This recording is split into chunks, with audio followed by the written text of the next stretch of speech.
مردم میفهمند که زن خواستگاریش یا نکاح و چیزش نباید حرف بزنه. نه، در شریعت مقدسه این طور نیست. این رسم رواج یهودان قدیم بود. وقتی که اسلام آمد زن را مثل مرد اختیاراتی داد. اگر پدر بگوید که من اینجا ور عقد میبندم و از اون مشوره هیچ جو از اون نپرسد، اصلا بکلی اجازتش هم نگیرد و را عقد بنده دیگ جایی، شریعت مقدس این عقد را روان نمی‌دارد. حتی که جناب رسول الله هم در دربار جناب رسول الله هم دو سه واقع همچنین است. دختر پدرش همان دختر خود را عقد بسته بود، دختر با هم راضی نبود، نزد نبی صلی الله علیه و آمد شکایتش کرد. جناب رسول الله هم آن عقد را پس فرمود. اگر آن زن رضا ندهد این شخص او را به زور فرمود. اگر آن زن رضا ندهد این شخص او را به زور جای عقد ببندد، به زور و به قدرت خود نشان بدهد، گویا این شخص چه کاری کرد که دختر خود را به عمل زنای بعد تحویل دیگری داد تمام عمر. اگر زن بخواهد که من این شوهر را میکنم، پدر و برادر و ولی امرش راضی نیست، آن وقت دیده شود، در شریعت دیده شود.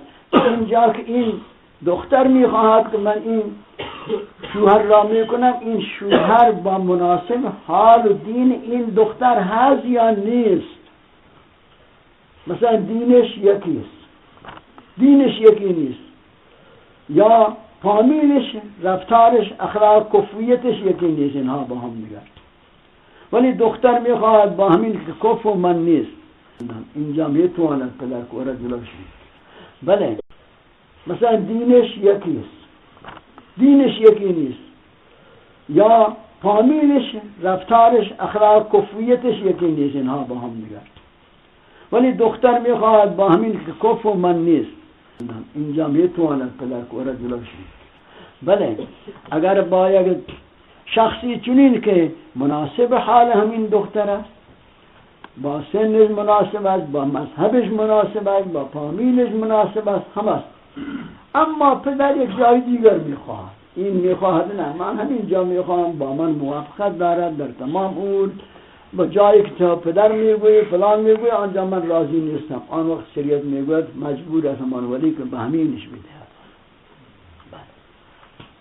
در اینجا اگر ولیش با آنجا عقد ببندد و دختر دو شاهد بگیرد به همین محل عقد ببندد، عقد دختر صحیح است، عقد پدرش صحیح نیست.